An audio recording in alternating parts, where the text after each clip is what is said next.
আসসালামু আলাইকুম। চলে আসলাম নতুন আর একটা ভিডিও নিয়ে।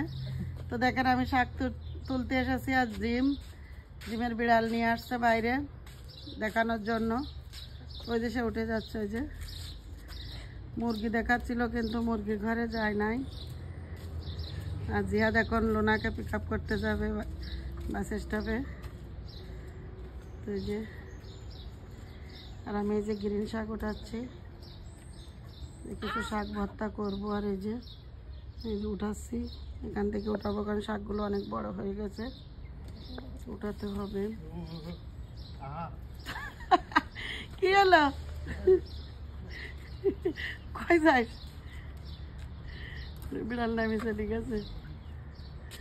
ওই যে এখন জিহাদ কোলে নিল। এই যে